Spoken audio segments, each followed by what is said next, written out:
Merci de nous suivre pour ce rendez-vous hebdomadaire de votre télévision True TV pour l'émission La Tribune des éditos. Ce grand rendez-vous de votre télévision pour décrypter, parcourir et analyser l'actualité nationale et internationale à travers les analyses et commentaires des différents médias. Aujourd'hui, 3 thèmes ont été retenus pour cette tribune. Il sera question du rapport d'audit de la SCE-LC qui a constaté des anomalies dans les 3 grandes institutions du pays entre 2018 et 2021. La situation sécuritaire avec le point des opérations de reconquête à la date du 9 mars sera également abordée. Et puis enfin, il sera question de la situation en Tunisie avec la chasse aux migrants. Et pour décrypter ces différentes actualités, 4 professionnels de médias sont à cette tribune. Il s'agit d'Abdoulaye Tao, directeur de publication de l'Économiste du Faso. Bonsoir et bienvenue. Bonsoir. À vos côtés, nous avons Ousmane Paré, journaliste indépendant. Bonsoir, bienvenue. Bonsoir, merci. Et juste à ma droite, nous avons Issa Sigiré du journal Le Pays. Bonsoir, bienvenue à vous. Bonsoir. Et enfin, Daouda Kinda du journal Le Quotidien est aussi des nôtres. Bonsoir. Salut. Premier sujet enrôlé pour cette tribune, l'autorité supérieure de contrôle d'État et de lutte contre la corruption ASCE-LC a présenté son rapport d'audit sur les 3 grandes institutions.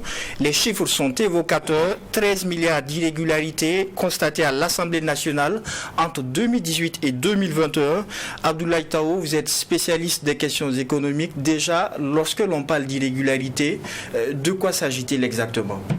Non, d'irrégularité, ça veut dire que les principes de base de la manipulation de l'argent n'ont pas été respectés. Vous savez qu'en matière de gestion financière ou comptable, il y a des règles, des procédures. Par exemple, pour prendre du carburant à True TV, il y a quelqu'un qui doit signer forcément un bon et en fonction de la nature de ce que vous voulez faire avec le cabinet, il y a un montant à ne pas dépasser, etc. Il y a des limites à ne pas dépasser. Donc, en résumé, pour faire simple, ça veut dire qu'il y a des procédures qui n'ont pas été respectées dans la gestion des finances dans ces institutions. Et les ordonnateurs et les comptables, les gestionnaires, n'ont pas respecté un certain nombre de règles dans la manipulation de l'argent. Donc, ça peut impliquer à la fin du processus des préjudices financiers ou des manques à gagner pour l'institution. Et puis aussi, souvent, on a tendance à rechercher si l'argent n'est pas allé dans la poche directement des gestionnaires. Mais ça, pour le cas, par exemple, de ce rapport, c'est un rapport qui fait le point, qui, en fonction des procédures existantes dans chaque institution, on a dit là, ça n'a pas été respecté, voilà les préjudices. Et même, ils sont allés plus loin, on a dit il y a des agents qui sont cités, qui sont responsables de ces irrégularités-là. Pour le moment, on parle d'irrégularité parce que c'est un audit, j'allais dire peut-être administratif. Et quand on va aller peut-être plus loin, on peut avoir des qualifications, j'allais dire juridiques. Alors, Ousmane Paré, un audit d'une institution comme l'Assemblée nationale, c'est pas régulier sous nos yeux. Déjà, est-ce que vous comprenez quand même ce dévouement de la SCE-LC à travers ça ? Oui, la SCE-LC, mais au-delà des premières autorités, parce que je crois que ça a été commandé, et voilà, pour ne pas dire commandité, en raison d'un certain nombre d'éléments. Et je crois qu'on devrait s'y attendre, parce que pour ceux qui ont suivi à un certain moment les actions de l'ancien président de l'Assemblée nationale, Bala Sakandé, c'était très flagrant. Et je crois que depuis ce moment, il y a beaucoup de personnes qui ont eu à interpeller. Quand vous voyez un président d'une Assemblée nationale qui va, par une manifestation, qui décide de donner tel million, qui décide d'accompagner ceci, qui décide de faire cela. Donc quand même, c'était trop frappant et à un certain moment, les gens voulaient savoir en réalité comment ça se passait. L'autre élément, c'était surtout la question du coronaton. Donc en réalité, je crois que même au niveau des médias, les gens avaient commencé déjà à s'interroger. Pour moi, c'était très bien. Mais ce que je déplore, c'est qu'on soit amené chaque fois à un audit, parce que vous voyez ce que ça suscite au sein de l'opinion. Ça donne l'impression d'une sorte de règlement de compte, de chasse aux sorcières, alors qu'il y a des institutions en principe dont ça devrait être la mission quotidienne. Je crois qu'en principe la Cour des comptes, le grand frère Tao pourra corriger, et en principe devrait s'occuper de ces questions-là. Si ça relève d'un rapport ordinaire, d'un rapport normal, d'un rapport annuel, donc en ce moment on établit les choses. On n'allait pas avoir ce regard-là. Mais comme on n'a pas l'habitude de le faire et qu'il a fallu attendre des instructions de la présidence pour qu'on le fasse, vous voyez que ça peut mettre les gens un peu mal à l'aise. Malgré tout cela, moi je crois qu'il faudra le saluer pour que, au-delà de l'aspect chasse aux sorcières, que les gens se rendent compte quand même que nos deniers ne sont pas du tout bien gérés. Et si vous pouvez sur quelques années, je crois environ 5 ans, moins de 5 ans, un préjudice de 13 milliards de francs CFA, c'est quand même énorme. Quand vous voyez certains détails concernant, encore je reviens là-dessus, sur le coronaton, parce que particulièrement ça me fait mal, parce que j'aurais appris que l'idée de départ, par exemple, c'était pour mobiliser des fonds pour l'hôpital Yalgado. Je sais qu'à un certain moment, moi personnellement, j'ai reçu le DG de Yalgado qui, lors d'une émission, qui disait que en 2017-2018, ils avaient juste besoin de 5 milliards pour remettre Yalgado au nord. C'est juste 5 milliards pour remettre Yalgado au nord. Ils n'avaient pas du tout les ressources. Nous tous, on se plaint de l'état de l'hôpital, mais quand vous voyez de la manière dont les ressources sont dilapidées, j'aurais appris, je ne sais pas si c'est vérifié ou pas, qu'il y avait cette idée quand même de mobiliser en faveur donc, de la pandémie de coronavirus des sommes pour venir en aide justement à l'hôpital. Il semble que c'est cette idée qui a été déviée. Quand vous voyez après comment les ressources ont été gérées, tout ce qui se passe, donc il y a lieu vraiment que de temps en temps on puisse s'arrêter, regarder les choses. En même temps, il ne faudrait pas que ce soit comme à l'arrivée de Roch Kaboré où on a fait, il y a eu le show et par la suite il n'y a rien eu. Oui, Abdoulaye Taou. Bon, je suis d'accord avec ce que tu venais, mais en fait aussi vous reconnaissez qu'on est un peu, j'allais dire le système est victime du système. Oui. Parce qu'effectivement, on a la Cour de compte qui chaque année essaie de juger les comptes des comptables publics. Mais cette Cour-là, aujourd'hui, quand vous rencontrez le président avec sa conférence de presse il n'y a pas longtemps, elle ne dispose pas assez de ressources financières, surtout de ressources humaines pour faire le travail. C'est vrai que c'est en cours, il y a des projets d'accompagnement. Sinon, normalement, de 2018 à 2021, sur les 3 grosses institutions, il y aurait eu quand même une alerte, quelqu'un aurait dû intervenir pour dire attention ici, même en interne, il y a des outils internes que les pouvoirs peuvent commanditer, enfin les institutions peuvent commanditer, audit interne de gestion pour voir est-ce qu'on est dans la bonne voie. Ça veut dire que tout ça, ça n'a pas été fait et c'est dommage parce que le système dispose quand même d'un certain nombre d'outils pour s'auto-évaluer.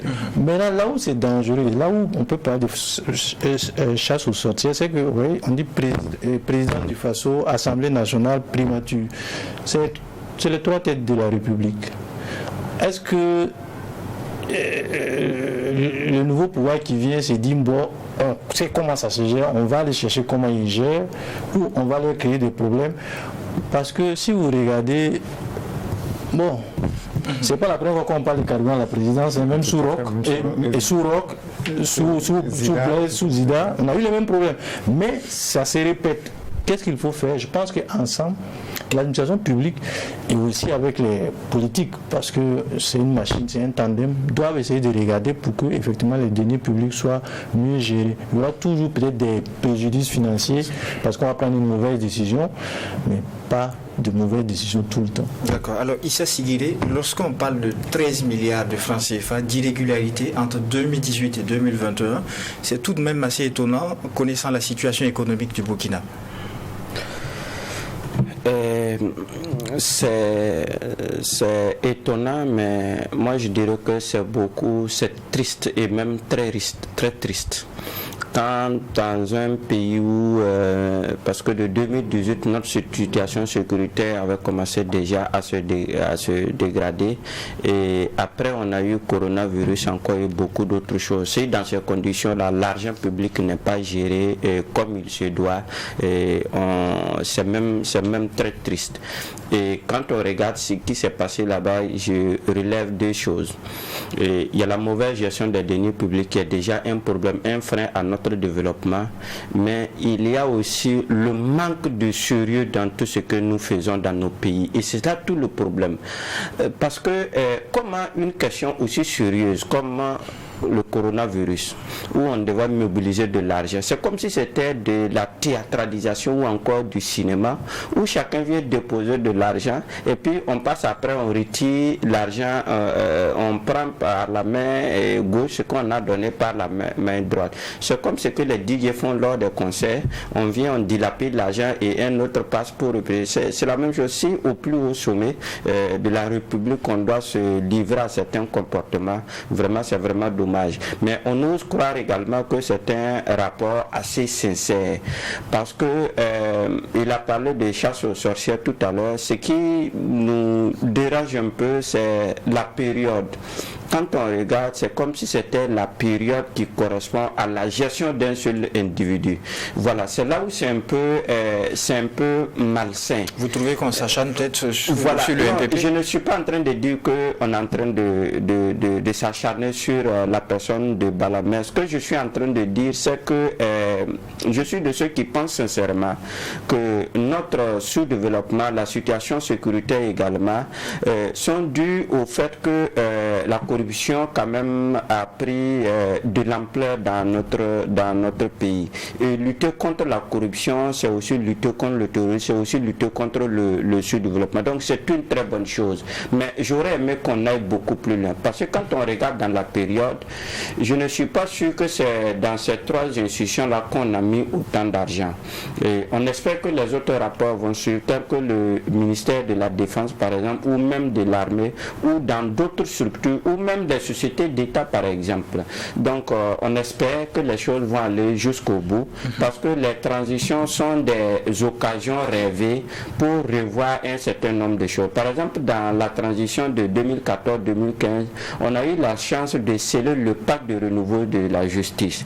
Et aujourd'hui, le Burkina Faso, quoi qu'on dise, a l'une des justices de la sous-région les plus indépendantes. C'est déjà à saluer parce que ce qui se passe au Burkina, c'est vraiment extraordinaire, mais on peut faire de l'avant. Donc cette fois-ci, on peut aussi travailler à donner une autre dimension à la structure qui gère ces questions d'audit là, notamment la SCLC. C'est aussi la résultante de ce qui s'est passé en 2014-2015 où, paix à son âme, le professeur Marius Ibriga a donné vraiment une dimension à cette institution-là qui a son importance et sa place dans la République. On espère que cette transition sera mise à profit pour doter les structures de contrôle à la fois de moyens conséquents pour faire le travail, mais aussi et surtout de moyens humains.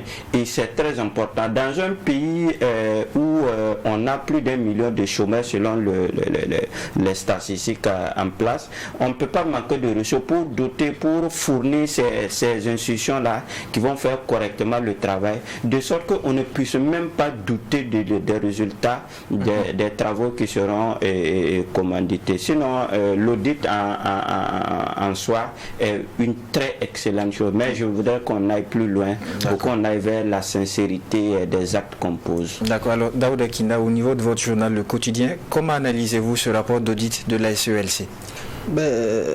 C'est la suite à donner à ce rapport-là que nous attendons de voir. On parlait des chasses aux sorcières. Moi, je trouve que s'il y a des sorcières, il faut les chasser. Ah oui, parce qu'on ne peut pas... c'est vrai que pour le moment, on parle d'irrégularité, mais il faut que ça ne doit pas se limiter qu'au rapport. On doit forcément, s'il y a des procès à tenir, qu'on aille au procès. Peut-être que les personnes qui sont mises en cause, par exemple à la présidence, on parle de plus de 70 agents qui seraient impliqués dans la commission de ces irrégularités-là.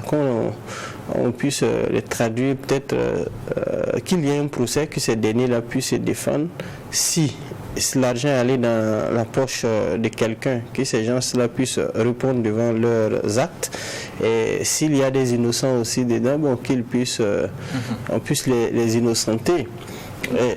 Sur la totalité, on a parlé de 13 milliards, mais c'est plutôt 16 milliards sur l'ensemble. Sur l'ensemble de l'Assemblée nationale. Voilà, c'est uniquement l'Assemblée, mais vous voyez comment au niveau de l'Assemblée, qui est l'Assemblée qui devait donner le bon exemple, qui a pour rôle de consentir l'impôt, voter les lois, contrôler l'action du gouvernement, et c'est à ce niveau-là qu'on constate qu'il y a des irrégularités de plus de 13 milliards, mais c'est assez grave. Il faudra quand même qu'on puisse aller forcément en justice et que on puisse faire la lumière sur tout ça, quoi.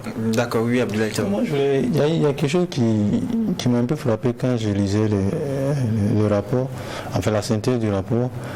Regardez, dans la passation des marchés, il y a eu beaucoup de problèmes. Mais on dit par exemple qu'il y a des marchés qui ont été passés, il n'y a pas eu de droit d'enregistrement et même les pénalités. Ça veut dire que quand vous avez un marché à la présidence, vous êtes couvert, quoi. C'est ce que ça veut dire. Mais c'est dangereux parce que vous voyez le petit entrepreneur ou bien le petit prestataire de services qui est dans la rue, qui a un petit marché avec une structure de l'État, lui on ne va pas le faire des cadeaux. Donc souvent il faut qu'ensemble on essaie de chasser cette image-là. Et c'est un travail, effectivement, si la transition peut être une opportunité, il faut qu'on la saisisse pour qu'on dise au moins la gestion des deniers publics, c'est important. Il faut qu'on commence déjà par respecter les règles que nous nous sommes fixées. On peut toujours trébucher. Parce que souvent aussi, il y a une question d'interprétation. Et c'est là que je vais en venir par rapport à la suite des dossiers. Parce que l'inconvénient souvent des rapports de la SU, c'est ça. Nous allons entrer en profondeur au niveau de la suite dans un instant. Mais déjà, lorsque l'on regarde ce qui est reproché à la gestion 2018-2021 de l'Assemblée nationale, est-ce que le président est directement lié, puisque son rôle, il était juste ordonnateur des dépenses?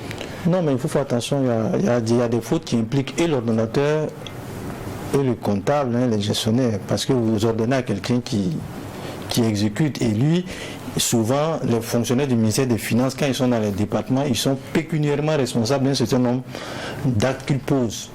Donc, c'est soit l'un, soit l'autre, ou c'est soit les deux.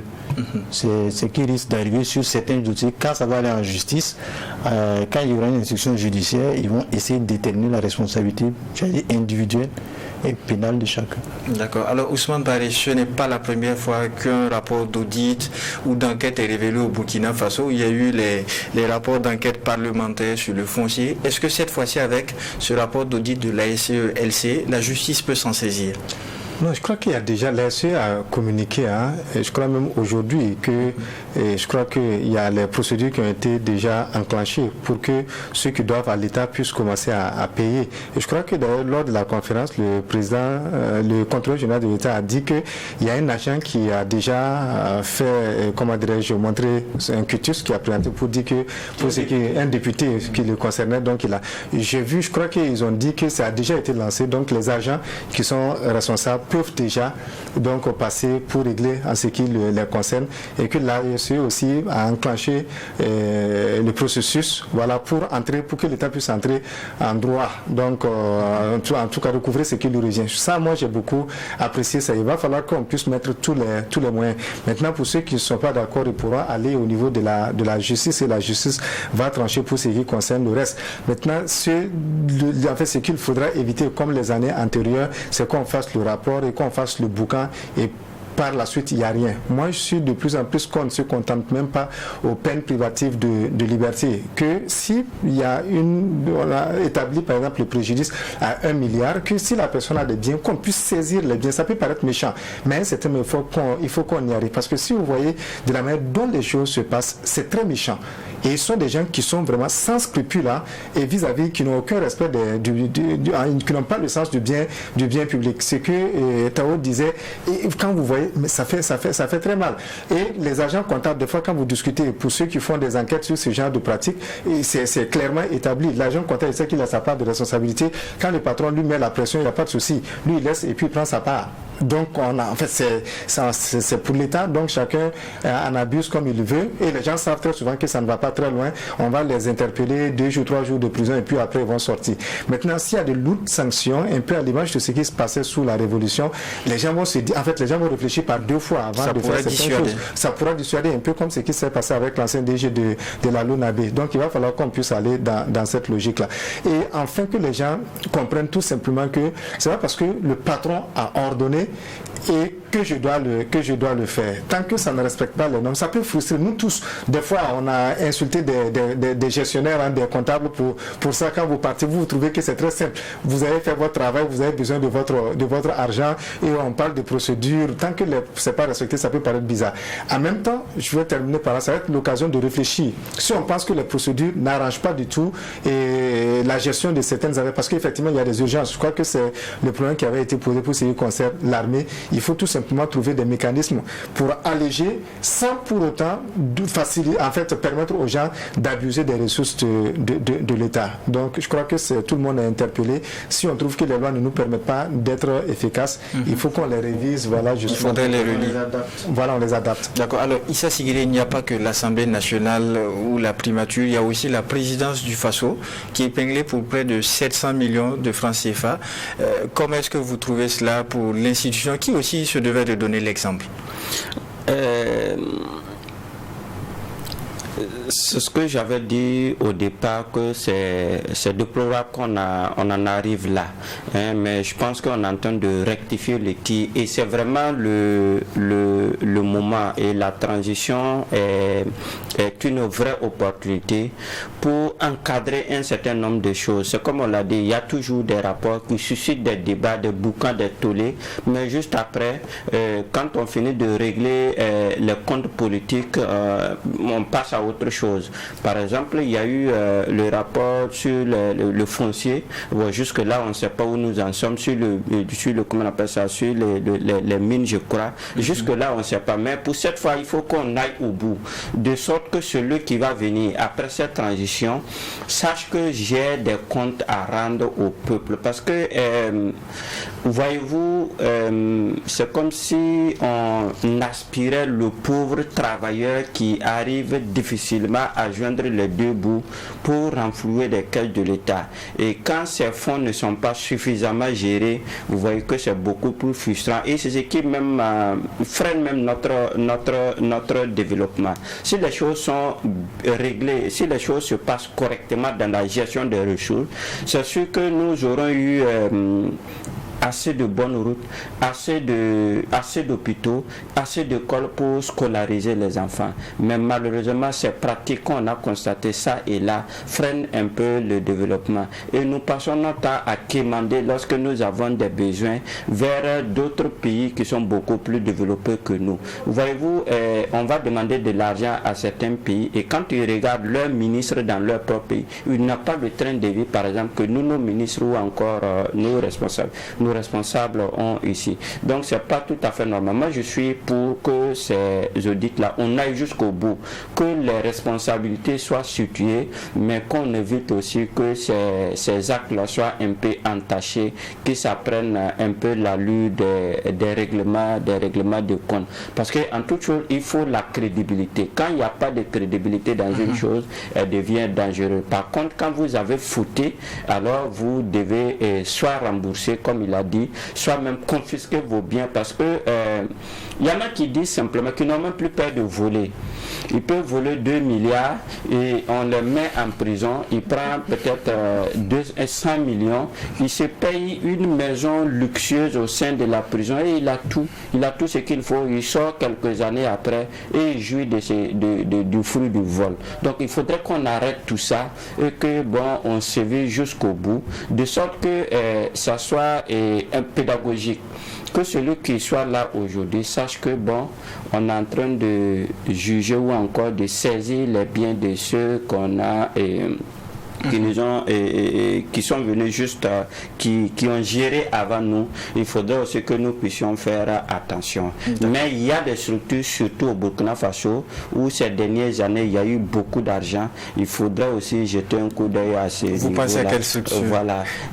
Non, je veux parler par exemple du ministère de la Défense, parce que c'est là-bas où le budget est allé vraiment à un certain niveau, a explosé. D'abord a doublé, quadruplé et tout ça, il faudrait aussi qu'on regarde là-bas parce qu'il ne faudrait pas qu'on fasse de 2 poids 2 mesures. Mais à un moment donné même, il faut qu'à l'ASC aussi on puisse avoir un mécanisme aussi de contrôle parce que paix à son âme, des gens comme Souman Touré aussi estimaient aussi qu'il faut regarder aussi là-bas parce que tout le monde n'est pas tout à fait correct. D'accord. Et pour clore ce débat, Daouda Kinda, comment aller jusqu'au bout avec cette question sans tomber sous le coup d'une chasse aux sorcières? Il faut que, comme je l'ai dit, il faut que la justice se saisisse. Je crois que le contrôleur général a précisé qu'il y a déjà, il y a déjà une suite qui sera donnée à cette affaire. Donc, si le procès se tient, les procès se tiennent dans les règles de l'art, que ceux qui sont mis en cause viennent se défendre efficacement, viennent se défendre en tout cas. Moi, je pense que ça va. Je pense que tout ira très bien et comme certains aussi l'ont relevé, il faudra aussi que ceux qui sont mis en cause là, si tu sais que déjà tu es impliqué, tu peux déjà t'avouer ou te déclarer déjà coupable avant même l'heure et voir dans quelle mesure est-ce que tu peux régler la situation avant que ça ne te bouffe, quoi. D'accord, aller jusqu'au bout sans tomber sous le coup d'une chasse aux sorcières, comme on y arrive. Avant ça, je vais juste une précision. Pour la défense, ça vient. Je crois que, moi je discute déjà au niveau de l'ASC, je crois que le rapport sera bientôt publié, donc l'audit a été fait. Donc c'est pour cela, je dis, pour que les gens puissent bien comprendre quand je parle, je dis, il ne faut pas donner l'impression qu'il s'agit d'une chasse aux sorcières, c'est de permettre aux institutions de faire correctement leur travail. Quand on donne les moyens, par exemple, à la Cour de compte, aux inspecteurs généraux des services, en fait, à tout le monde, en fait, le travail, ça fait partie de leur mission. Donc, quand le rapport est fait annuellement, on n'a même pas besoin de demander l'audit. En 2015, quand Roch Kaboré est arrivé au pouvoir, c'est ce que les gens ont dit, on a dépensé beaucoup d'argent inutilement pour un audit. Alors qu'il y a des gens dont c'est le travail. Il y a des gens qui sont payés pour ça. Donc, il faut leur donner encore plus de moyens pour que chaque année, on puisse faire l'audit interne, que tout le monde fasse son travail. On n'a pas besoin, un président n'a pas besoin de venir demander encore, on va auditionner telle institution. Parce que vous voyez qu'on ne peut pas élargir à tout le monde, parce que c'est très coûteux. Donc il faut demander à beaucoup de personnes, il faut dépenser encore beaucoup d'argent.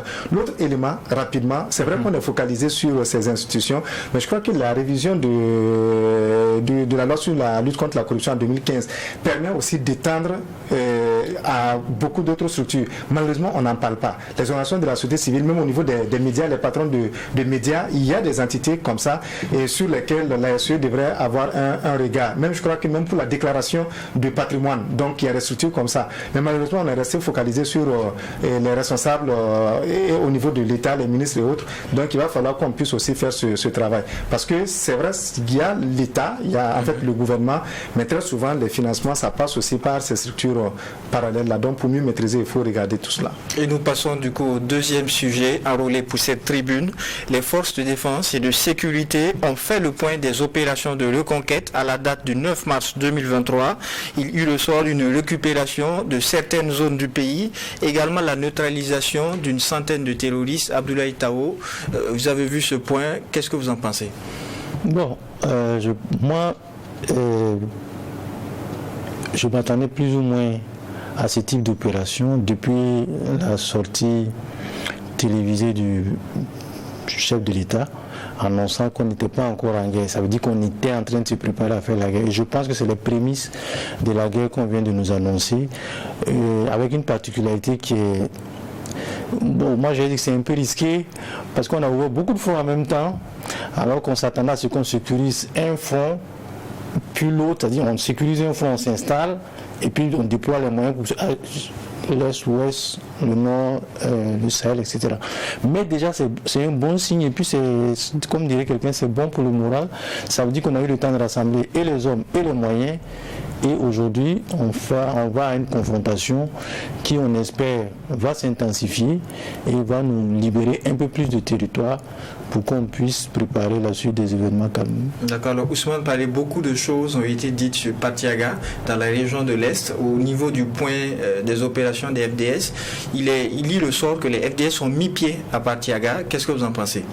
Oui, je crois que c'est bien. Moi, le problème que j'ai, c'est avec la stratégie globale du pouvoir actuel, la stratégie militaire, même la stratégie de communication. Pour le peu que je sais du contre-discours terroriste, la propagande n'est pas faite pour arranger. Parce que quand vous faites de la propagande, c'est vrai que vous vous adressez à la population, ça donne du tonus, ça permet de mobiliser les gens, mais en même temps, le discours est adressé aux terroristes. Et quand vous faites de la propagande, les terroristes ont tendance toujours à répondre à la propagande. Quand vous dites que vous avez tué 100, ils vont répondre pour dire qu'eux aussi ils font quelque chose. C'est comme ça ils réfléchissent, c'est comme ça ils opèrent sur le terrain. Donc ils ne veulent pas perdre la face. Donc si vous vous inscrivez dans cette logique, il faut vous attendre justement à ce qu'ils soient toujours là, voilà, à des répliques. Donc pour moi, ce n'est pas du tout la bonne stratégie. Mais en termes de communication, il faut tout de même remonter le moral des populations et des troupes. Ça peut se soigner, on peut le faire autrement. Donc pour s'adresser à la population, s'adresser aux terroristes, donc il y a des mécanismes justement qui peuvent être mis en place pour cela. Et l'autre aspect, c'est le tout militaire. Je pense que ça fait 6 mois, pratiquement, on est dans le tout militaire. C'est bien, mais ça a aussi ses effets. En fait, c'est pas que on ne peut pas les tuer tous. C'est comme s'ils étaient là quelque part, on va les attraper un à un, on va les tuer. En plus de la lutte armée, on ne sent pas d'autres mécanismes, une autre stratégie, non seulement pour assécher les rangs des groupes terroristes. Il y en a qui sont engagés pour plusieurs autres raisons. Quel est le discours justement? Qu'est-ce qu'on adresse à ces personnes-là pour les démobiliser? Donc il y a ça. Et comment on fait aussi pour ne pas radicaliser d'autres personnes pendant qu'on est en train de combattre? Donc il y a lieu tout simplement de mettre en place une stratégie qui empêche des gens de rejoindre les camps des terroristes. Est-ce qu'il n'y a pas eu un peu la faillite de certaines stratégies? On avait le programme d'urgence pour le Sahel, sous Christian Kaboré. Permettez-moi le terme. C'était vraiment du n'importe quoi. Je suis vraiment désolé, mais c'était du n'importe quoi. Vous avez vu quand le bilan a été fait, et le grand frère Tao pourra témoigner, on est parti dans certaines localités. La gendarmerie, il y a une gendarmerie, je ne vais pas citer, qui dit par exemple, ils sont levés un matin et ils ont vu des éléments qui sont venus dire qu'ils veulent construire le mur.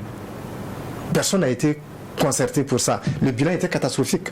Donc ça, je crois qu'on n'a même pas besoin du tout d'en parler. Maintenant, comment on peut avoir une réponse adaptée justement aux besoins de l'heure? Donc il y a l'aspect économique, mais il n'y a pas que ça. Il y a l'aspect discursif. En fait, c'est une idéologie. Même sur ces aspects, on en a essayé sous le régime de d'Amiba. Donc il faut il y a eu des négociations, des discussions. On n'a pas vu ce que ça a donné. Mais sur la question, excuse-moi, sur la question, je pense que c'est une question d'approche. C'est pas que ça ne va pas être fait, mais je pense qu'on a fait le constat que tout ce qu'on a prévu avant, ça n'a pas marché. On a donné de l'argent à l'armée, ça n'a pas marché. On a fait le programme d'urgence, ça n'a pas marché. On nous a même annoncé un renfort de publicité qu'il y a des gens qui ont déposé les armes qui sont revenus. Mais les violences sévissent toujours sur notre territoire. Donc la tentation, et moi je comprends naturellement la position du MPSR 2 aujourd'hui qui dit il nous faut d'abord une réponse militaire vigoureuse qui va permettre d'installer tout le reste du processus de dialogue, de déradicalisation. Parce qu'on n'a qu'à se rendre à l'évidence, on ne peut pas faire les deux en même temps. Actuellement, dans la phase dans laquelle on est, ça va être difficile. Parce que le problème, c'est quoi? Moi, je ne suis pas militaire, mais je pense qu'à un moment, il faut contenir la menace. Quand elle est contenue, maintenant, on cherche à la traiter. Actuellement, on ne sait même pas, on ne peut pas faire quelque chose alors qu'on n'est même pas sûr de contenir cette menace-là. Il y a une menace qui est physique, qui est violente. Elle, il faut la contenir ou bien l'annihiler. Et puis maintenant, on essaie de voir comment on peut pas reconstruire, mais recoller un certain nombre de menaces. On vous laisse terminer très rapidement. Oui, je crois que ça peut aller ensemble. Généralement, ça va ensemble. Quand vous voyez beaucoup de stratégies, et que ce soit le cas de l'Algérie qui peut être un exemple, je ne dis pas de copier-coller l'Algérie, la Mauritanie ou dans bien d'autres situations. Il faut avoir la force militaire, la puissance de feu, on est d'accord, mais en même temps, il faut qu'il y ait justement ce mécanisme-là qui puisse accompagner. Parce que si on reste uniquement sur le plan militaire, à un certain moment, on s'essouffle. Vous voyez, quoi qu'on dise, Patiaga a porté un coup, donc après, à un certain moment, ça peut être beaucoup plus compliqué. Ce que je dis, ça peut paraître, mais je crois que ça doit s'inscrire dans une stratégie. Non, ça, je suis d'accord. Donc, et puis là, on voit les choses aller. Parce que c'est pas du jour au lendemain aussi. Parce que certains qui font la promotion de ça, c'est comme si on mettait trop de moyens militaires, alors que ça, c'est inévitable. Ça, c'est inévitable. On est obligé de le faire. Tout à fait. D'accord. Alors, Issa Sigiré, que pensez-vous de manière globale de ces points qui ont été faits par les forces de défense et de sécurité? Alors, on dit que mieux vaut tard que jamais. Alors, lors de la dernière sortie du président de la transition, il avait dit qu'on n'avait pas commencé la guerre, qu'il y avait eu des opérations spéciales, spécifiques. Apparemment, on a commencé la guerre et c'est ce que tout le monde attendait d'ailleurs. Le grand frère Tao disait tout à l'heure que est-ce que c'était la bonne stratégie, éparpiller un peu les forces surtout. Moi, je pense que c'est peut-être pour éviter la mobilité des groupes armés. Parfois, c'est le même groupe qui parcourt les zones et c'est très important de frapper sur tout le territoire national, de sorte à les désorganiser et ensuite passer à une autre phase comme la stratégie de Laurent Gbagbo, une battue une battue pour pouvoir un peu ratisser. Mais on ose croire également qu'il y a d'autres actions qui sont prévues, à savoir la relocalisation rapide des populations déplacées, parce que d'ici là, nous sommes déjà en mars et quelques mois nous serons un peu vers la saison agricole. Il faut aller vite et bien pour relocaliser les populations afin qu'elles puissent déjà commencer à cultiver, parce que quand on a une guerre à mener et qu'il faut également trouver des ressources pour pouvoir nourrir les populations, ça devient encore très pesant et on a plusieurs crises à la fois. Mais croiser le crampon et puis espérer aussi que les autres actions vont suivre. En tout cas, on va les encourager, les féliciter et dire que toute la nation est derrière l'armée, derrière les VDP.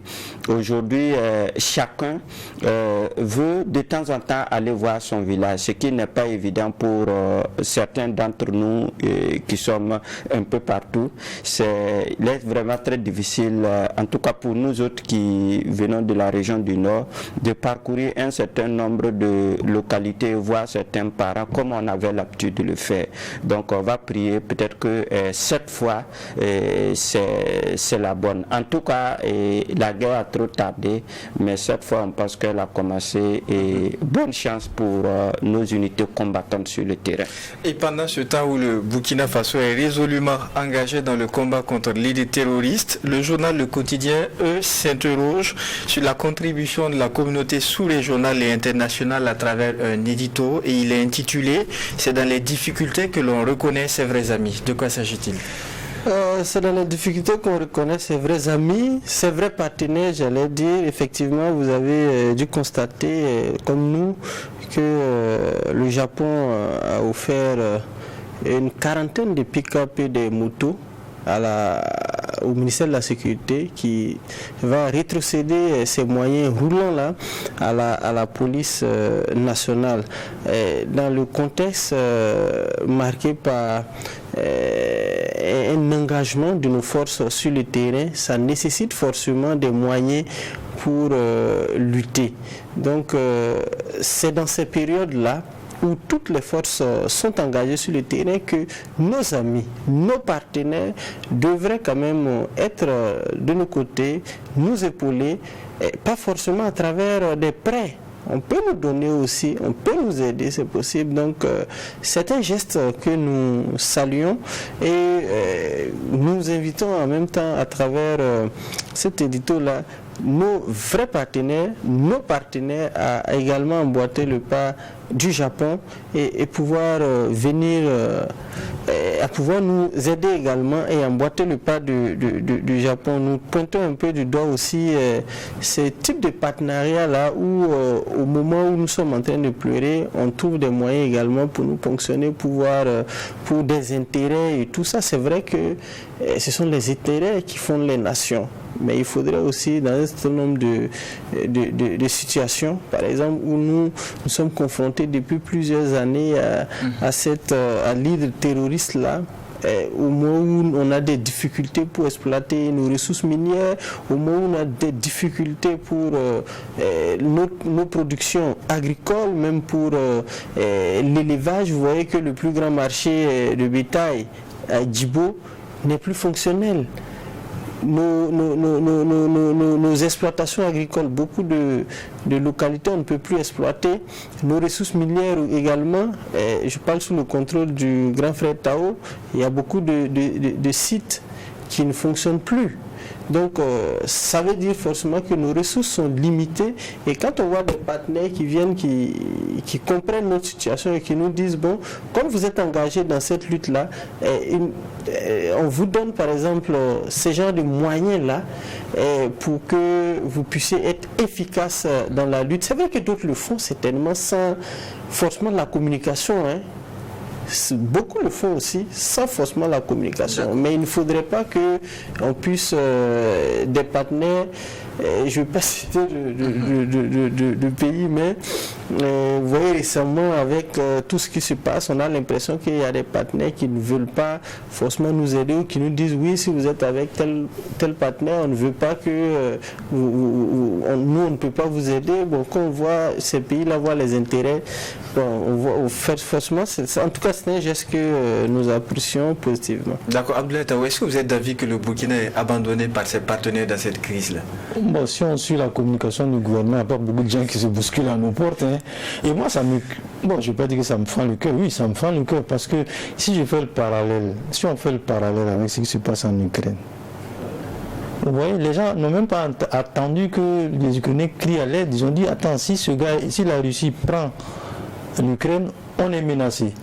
Mais tout le monde oublie que le Burkina, c'est un verrou dans la sous-région. Et je pense que sur votre plateau, si on avait dit, on ne sait pas ce qu'attendent les pays du littoral, parce que si le Burkina saute, si ça devient totalement ingérable, ça va arriver sur le littoral. D'ailleurs, ça a commencé par les frontières nord de ces pays-là. Donc, ces pays, je ne sais pas pourquoi on ne met pas en place une stratégie. Eux devaient faire peut-être même une guerre préventive. Dire, bon, nous on peut vous aider dans tel secteur, les Ghanéens ont des avions, les Ivoiriens ont des avions de chasse, c'est vrai qu'ils sont gérés par la France, mais attention, ils sont d'abord des Ivoiriens. À l'inverse de cette coopération, nous avons quelques brouilles diplomatiques. Oui, mais on devait surpasser ça, parce que c'est une question, aujourd'hui là, le Burkina et le Mali, c'est une question de survie de deux États. C'est une question de survie. Parce que si les terroristes arrivent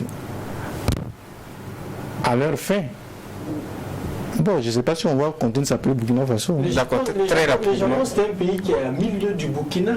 Même nos organisations régionales et sous-régionales, la CEDEAO, l'UEMOA, l'Union africaine, attends, j'ai vu la CEDEAO venir au Burkina dit bon, on vous donne 100 pick-up, on vous donne 50 pick-up. Ils ont été offerts. Bon, oui, ici, il est très rapidement. Moi, je pense qu'à ce niveau-là, il faudrait qu'on fasse la part des choses.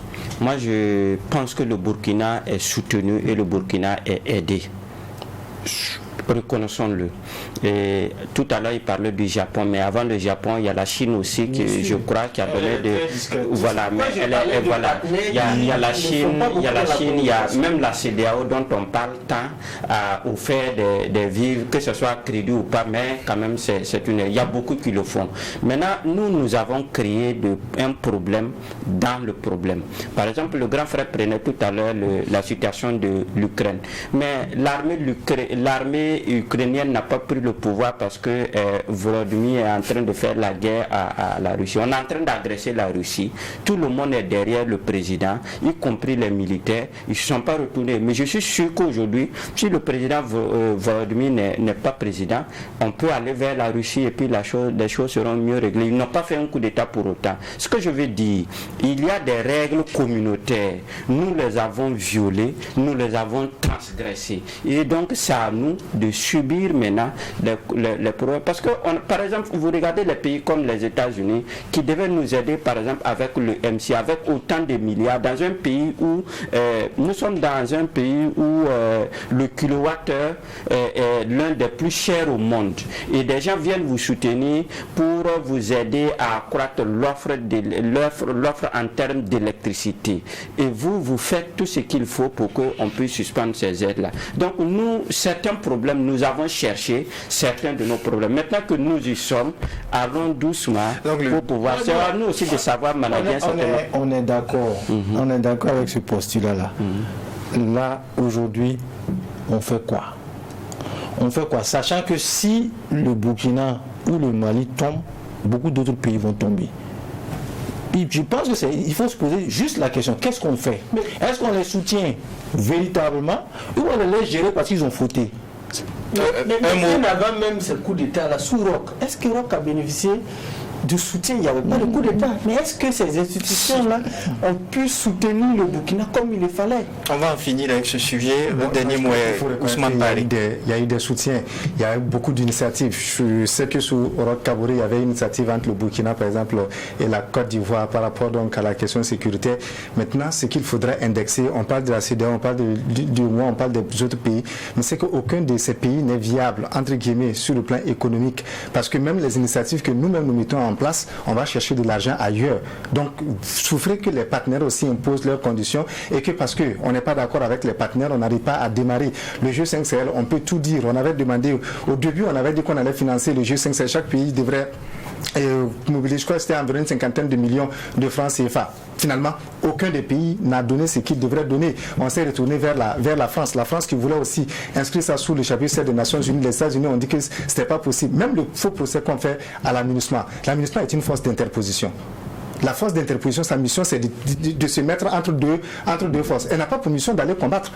Mais nous, pourquoi on l'a fait? Il faut qu'on demande des comptes à nos dirigeants. Tout le monde sait que la MINUSMA n'est pas la solution à la crise terroriste. Mais parce que les gens ont accepté parce que les gens ont des intérêts. Parce que la France était devant, parce que la France ça permet à son armée de fonctionner, ça permet à ses chars de combat, à ses avions de survoler, ça lui fait d'énormes sous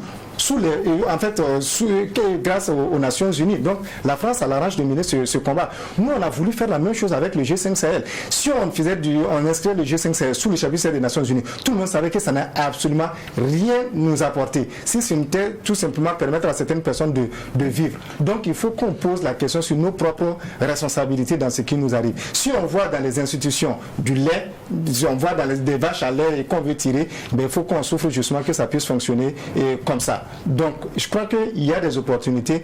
Le gros problème, c'est comment est-ce que nous-mêmes, on interroge justement ces institutions. Récemment, il y avait l'initiative d'Accra. Qu'est-ce qu'on en a fait? D'accord. Alors très rapidement, nous allons rester avec vous pour aborder le dernier sujet enrôlé pour cette tribune. La situation en Tunisie ne s'est pas améliorée pour les migrants. Certains ont même déjà été rapatriés. On a aussi vu le président Kais Saïd qui a tenté de rattraper les choses, mais visiblement, ça n'a pas marché. Oui, ça ne peut pas marcher. Je crois que c'est une occasion de lui donner une très belle leçon. Donc, moi, j'ai été beaucoup dessus et de la réaction de l'Union africaine et des autres institutions, même de nos chefs d'État.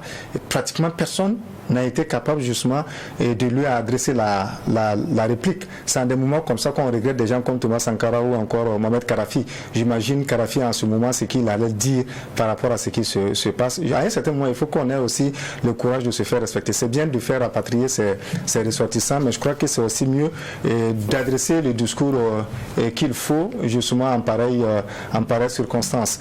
Sans polémiquer, juste une petite parenthèse, j'imagine le président, c'est vrai que ce n'était pas l'occasion, à l'occasion de la remise par exemple de l'étalon d'or de Yenega, profiter à adresser justement un message au président Kais Saïed, donc par rapport à ce qui se passe.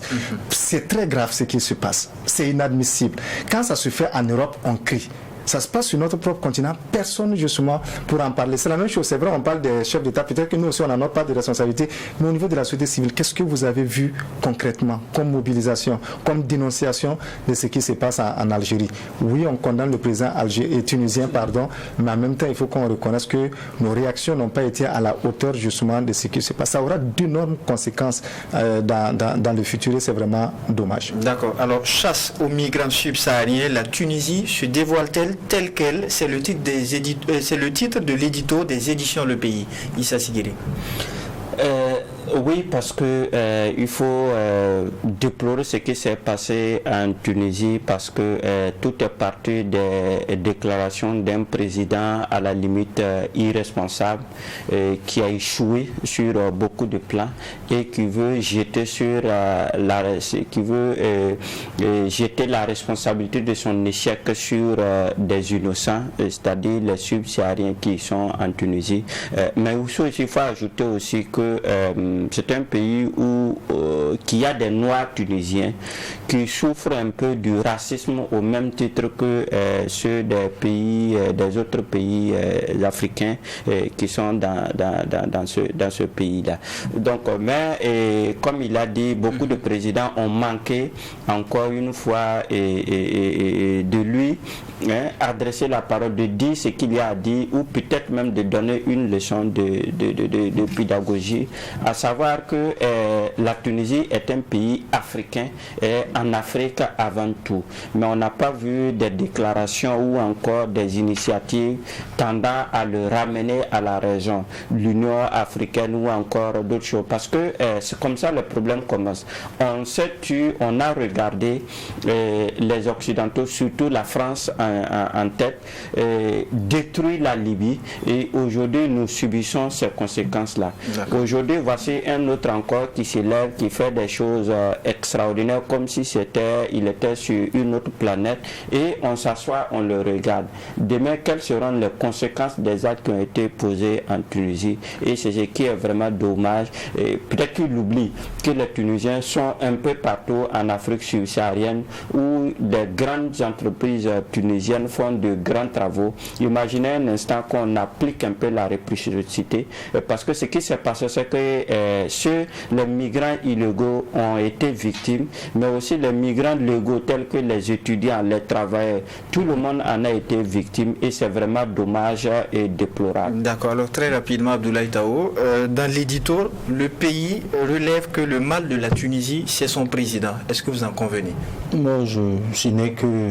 Bon, je ne veux pas être aussi sûr sur ça, mais je pense que si on reste sur la période de la crise tunisienne, oui, peut-être que ce n'est pas l'homme de la situation, et il est en train de compliquer le dossier tunisien. Mais pour revenir à la chasse aux sorcières, là, je pense que c'est un problème global. Ça fait la énième fois que des Nord-Africains, nos frères de l'Afrique du Nord, soit font des lapsus, en fait, font des dérapages graves qui prouvent, ou bien qui sont en train de prouver, peut-être que les psychologues vont nous confirmer ça, qu'ils ont un complexe d'africanité. J'ai l'impression qu'ils ne se sentent pas assez africains, ou bien ils ont un complexe de supériorité qui fait que le reste de l'Afrique, c'est pas eux. En fait, eux, ils ne s'y sentent pas. Donc ça, c'est un problème, c'est social, mais je pense que c'est politique, parce qu'on ne peut pas construire l'UA avec de tels égarements. Il faut que politiquement, c'est pour ça que là, je suis d'accord avec vous que les réactions politiques n'ont pas été à la hauteur. Quand vous voyez le président de la CEDEAO, Ambalou, aller justifier pratiquement et faire le service après vendre du discours de Kassi Saïd, je dis, mais attends, on est où là? Est-ce que vous voyez? Donc, il faut qu'on se ressaisisse tout. Peut-être c'est une erreur. C'était une occasion de le mettre à sa place et puis de garder la pression sur tout le reste des pays qui vont jouer à ce jeu-là. Parce que les conséquences sont quoi? Les conséquences, elles sont économiques. Il y a des pays qui ont affrété des avions, ils auraient pu mettre l'argent ailleurs. D'accord, alors très rapidement, je reviens sur vous, Issa Sigiré. Vous dites dans un autre édito que l'étalon d'or du FESPACO qui vient de se clôturer a constitué un message du ciel aux Tunisiens. Oui, heureusement ou malheureusement, c'est selon, mais en tout cas, nous pensons que c'est heureusement parce qu'on n'a pas aller dans la boue comme le président tunisien parce que il se trouve que l'un des plus grands festivals de cinéma se déroule dans un pays subsaharien qui s'appelle Burkina Faso, et bien avant sa sortie de route, le comité avait été mis en place et la présidente du jury était tunisienne. C'est la preuve que nous nous mettons au-dessus de ce qu'il pourrait penser. Et heureusement également, c'est un Tunisien qui remporte le plus grand et le plus prestigieux prix en matière de cinéma en Afrique, et c'est un Tunisien. Donc c'est la belle leçon parce que il le mérite. Ça aussi, il faut le reconnaître. Et on ne peut pas rentrer dans des considérations parce que nous sommes dans le domaine dans le domaine du cinéma, dans le domaine culturel et dans le domaine de l'art. Donc, quand quelqu'un mérite, il faut le rendre à César ce qui appartient à César. Et la belle leçon a été donnée depuis le Burkina. Et on espère que c'est une leçon qui a été comprise par le président tunisien et même les Tunisiens. Et c'est encore une fois, comme le disait le grand frère Tao, que les Africains du Nord ne se sentent pas suffisamment africains. Ils le disent souvent, ils mettent une grande barrière entre l'Afrique noire et l'Afrique arabe. Ils se sentent même plus arabes que africains. Oui, c'est normal. Ils ont la peau blanche comme les Arabes, c'est normal. Mais curieusement, quand il s'agit de commerce, ils deviennent du coup africains. Un pays comme le Maroc qui veut intégrer par exemple la CEDEAO, alors que le Maroc est l'un des plus grands pays de cette Afrique nord-africaine. Donc il va falloir qu'on donne la leçon vraiment de fraternité à toute l'Afrique du Nord. Alors, et c'est sur cette conclusion des éditions Le Pays que nous mettons un point final à cette tribune. Merci à vous qui l'avez suivi. Merci à l'équipe technique qui a permis sa réalisation. Et n'oubliez pas, cette émission donne la parole aux professionnels des médias pour décrypter et analyser l'actualité nationale. Merci et on se retrouve le week-end prochain pour un autre numéro. En attendant, portez-vous bien.